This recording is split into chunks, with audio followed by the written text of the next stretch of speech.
আমাদের গণমাধ্যমে খবর এসেছে, প্রোপাগান্ডায় নামলো ভারতের দায়িত্বশীল মিডিয়াও। এতদিন আমরা দেখেছি যে দায়িত্বশীল মিডিয়াগুলো এগুলো নিয়ে একটুখানি চুপ বা কথা না বললেও এখন সেটা শুরু হয়েছে। এবং শুরুটা হয়েছে কিভাবে, ইসকন কলকাতার মুখপাত্র রাধা রমন দাস সোমবার মানে 2 ডিসেম্বর তার এক্স অ্যাকাউন্টে একটি পোস্টে দাবি করেন চিন্ময় দাসের আইনজীবী রমেন রায়ের উপর হামলা হয়েছে। পোস্টটিকে বিশ্বাসযোগ্য করতে আহত একজনের ছবিও জুড়ে দেওয়া হয়েছে। আর সেই মুহূর্তে ভারতীয় গণমাধ্যম সেটা লুফে নেয় এবং এটির উপর ভিত্তি করে প্রচার হতে থাকে সংবাদ, ভুয়া এসব সংবাদ প্রচার হতে থাকে যে মঙ্গলবার আদালতে আসার কথা ছিল সেই আইনজীবীর, কিন্তু তার আগে রমেন রায়ের বাড়িতে হামলা চালানো হয় এবং তাকে নৃশংসভাবে মারধর করা হয়। এই নিউজ প্রচার করেছে Zee News, ABP Live, The Wall, Times of India, NDTV, Business Standard, Hindustan Times, Indian Express, India টুডের মতো প্রতিষ্ঠানও। এখন আসলে আমাদের করণীয়টা কি? আপনাকে অসংখ্য ধন্যবাদ। আমাদের করণীয় খুব স্পষ্ট। এক হচ্ছে, আপনারা লক্ষ্য করেছেন বাংলাদেশের বিষয়ে ভারতের যতগুলো রাজনৈতিক দল আছে, কংগ্রেস বলুন, বিজেপি বলুন কিংবা তৃণমূল কংগ্রেস বলুন, তারা সকলেই কিন্তু এক সুরে কথা বলছে।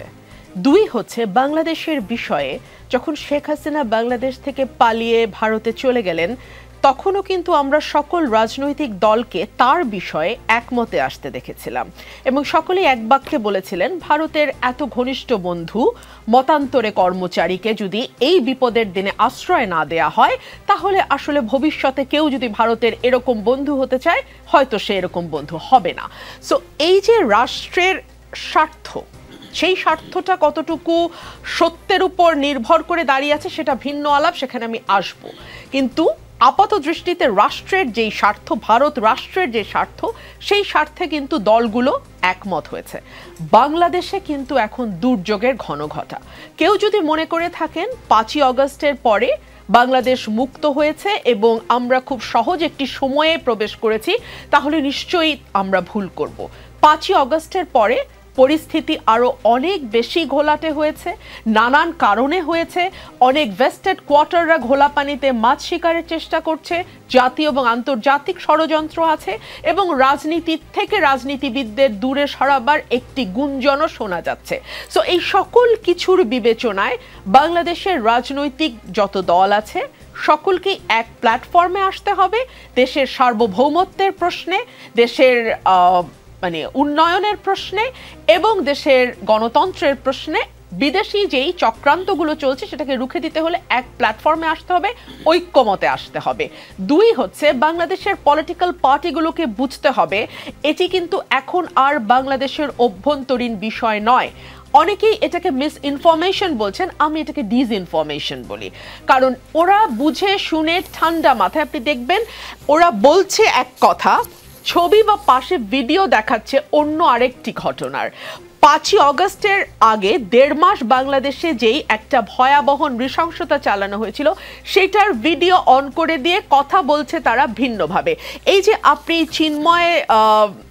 চিন্ময় সাহেবের লয়ারের কথা বলছিলেন, রামেন, যেই তিনি চিন্ময় সাহেবের আইনজীবী নন, অ্যাবসলিউটলি তিনি একেবারেই লয়ার, আইনজীবী নন এবং একটা ফ্যাক্ট চেকার দিয়ে বের হয়েছে। তার যিনি আইনজীবী হিসেবে মামলাটি লড়ছেন তিনি শুভাশিস শর্মা। অ্যাবসলিউটলি। সো এরকম একটি দিনের আলোর মতন স্পষ্ট বিষয়কে যখন পাশের একটি দেশ অগ্রাহ্য করে এবং তারা তাদের মতন করে, যা বলে না টার্নিং আ ব্লাইন্ড আই, তারা একেবারে চোখ বন্ধ করে কান বন্ধ করে তারা এক পথে তারা যাত্রা শুরু করেছে এবং সেটি মিথ্যার পথ, সেটি তঞ্চকতার পথ, সেটি ভুল পথ, কিন্তু তারা যাচ্ছে, এটাই বাস্তব। আর 3, যেটা ভারতীয় মিডিয়ার যে সুবিধাটা আছে যেটা আমার দেশে নাই, আমি এটা কিন্তু আজকাল বারবার বলছি, ভারত তাদের গণমাধ্যম ইংরেজিতে পরিচালনা করে, ভারত তাদের টকশো ইংরেজিতে করে। সেই কারণে ভারতের একটা চ্যানেল খুব সহজেই মার্কিন যুক্তরাষ্ট্র কিংবা যুক্তরাজ্যে পৌঁছে যায়।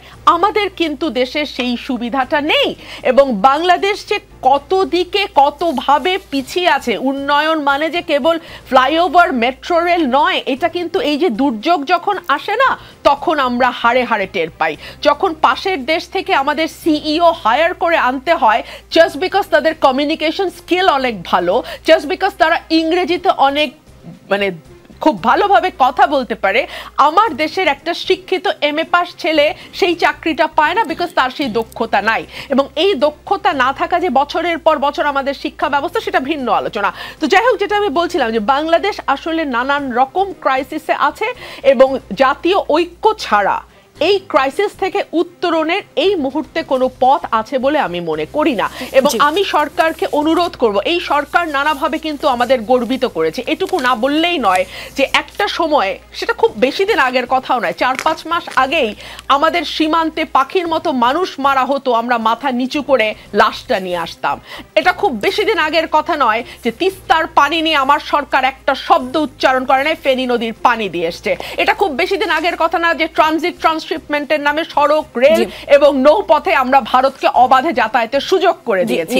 কিন্তু এই সরকার আসবার পরে আমরা ভারতের সঙ্গে চোখে চোখ রেখে কথা বলতে পারছি, প্রণয় ভার্মাকে কল করতে পারছি, আমরা সারা কুককে ডেকে বলতে পারছি যে আপনারা যে রিপোর্ট পেশ করছেন সেটা সত্যের অপলাপ মাত্র, সত্য নয়। জি।